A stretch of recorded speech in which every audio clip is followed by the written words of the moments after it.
नमस्कार साथियों, आज के करंट अफेयर में हम लोग बात कर लेते हैं यूनेस्को से जुड़ी हुई एक अहम खबर के बारे में। सबसे पहला प्रश्न देखो, बहुत सिंपल है कि यूनेस्को जो है इसका हेडक्वार्टर कहाँ पर है, राइट।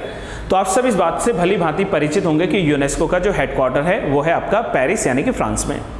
तो इसी के चलते हम लोग पेरिस चलते हैं और पेरिस में जो है आप जानते हैं कि यूनेस्को और इंडिया के द्वारा एक कॉन्फ्रेंस का जो है आयोजन किया गया है और इस कॉन्फ्रेंस का नाम है CSAR यानी कि chief science advisers round table. और ये जो कॉन्फ्रेंस हुई है इसका आयोजन आज ही के दिन यानी कि 6 सितंबर वर्ष 2024 को हुआ है।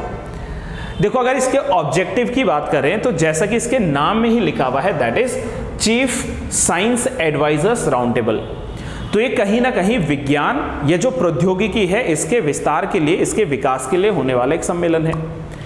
अगर हम लोग इसमें देखें तो इस साल जो है इसे भारत सरकार के प्रधान वैज्ञानिक सलाहकार के कार्यालय के द्वारा और यूनेस्को की जो प्राकृतिक विज्ञान क्षेत्र है इसके द्वारा जो है समर्थन मिला है, जिसके बाद जो है chief science advisers round table conference जो है इसका आयोजन किया गया है।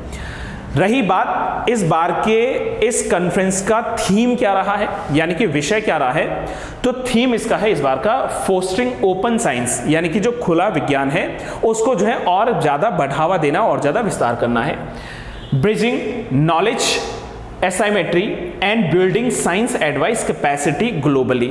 मतलब आपको क्या करना है कि खुले विज्ञान को बढ़ावा देना है और ज्ञान की जो विषमता है इसको कम करना है, इसको दूर करना है, इसको पाटना है और जो वैश्विक स्तर पर विज्ञान चला है उसकी क्षमता को और ज्यादा बेहतर बनाते हुए इसको जो है निर्माण कार्य के रूप में जो है करना है। तो ये इस बार की क्या है, इसमें थीम रखी गई है, राइट। तो जो है आपको जो है यहाँ पर देखना क्या है कि विज्ञान को बढ़ावा देने के लिए यूनेस्को के साथ भारत ने यहाँ पर सहयोग किया है।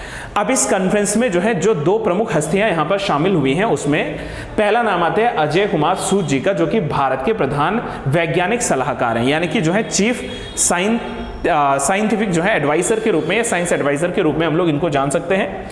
दूसरा इसमें आता है लिडिया ब्रिटो का नाम, जो कि यूनेस्को की जो प्राकृतिक विज्ञान है यानी कि जो नेचुरल साइंस है इसके लिए जो है सहायक महानिदेशक के रूप में जो है कार्य कर रहे हैं। इस वर्ष के आयोजन में लगभग 28 देशों ने जो है और 6 अंतर्राष्ट्रीय संगठनों ने भाग लिया है। इसके प्रतिमंडल यानी कि उसके रिप्रेजेंटेटिव्स यहां पर भाग लिए हैं। और रही बात हमारे पास में कि जो CSAR है इसकी शुरुआत कब हुई थी, तो इससे पहले यानी कि वर्ष 2023 में इसकी शुरुआत हुई थी और इसी समय जिस समय भारत जो है G20 की अध्यक्षता कर रहा है, आप जानते हैं कि 2023 में जो है इंडिया G20 की अध्यक्षता कर रहा था, इसके दौरान जो है यहां पर इसकी शुरुआत की गई थी और इसका मुख्य लक्ष्य जो है वैज्ञानिक सलाह के लिए एक मजबूत इंटरनेशनल स्ट्रक्चर जो होता है, अंतरराष्ट्रीय जो ढांचा होता है इसको निर्मित करना है। वहीं यदि अगर हम लोग यूनेस्को की बात करें तो यूनेस्को देखिए नाम में ही जो है स्पष्ट है। यूनेस्को का मीनिंग क्या है, United Nations Educational Scientific and Cultural Organization, right. और ये जो कल्चरल ऑर्गेनाइजेशन की हम लोग बात कर रहे हैं इसके सबसे पहले गठन की बात की जाती है तो इसका गठन हुआ था कब, इसका गठन हुआ था 16 नवंबर वर्ष 1945 को, राइट। और इसके अगर हेडक्वार्टर की बात करें तो जैसा हमने बात की है कि इसका हेडक्वार्टर कहां पर है, दैट इज इन पेरिस, ठीक है, जहां पर अभी इसका सम्मेलन हुआ है। दूसरा अब मैं आपके लिए क्वेश्चन पूछ रहा हूं कि जो यूनेस्को है अभी इसके महानिदेशक कौन है, ये आपने जो है कमेंट बॉक्स में लिखना है।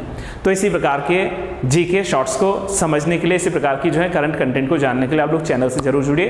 Till then have a good day to all, thank you so much, keep trying and keep learning.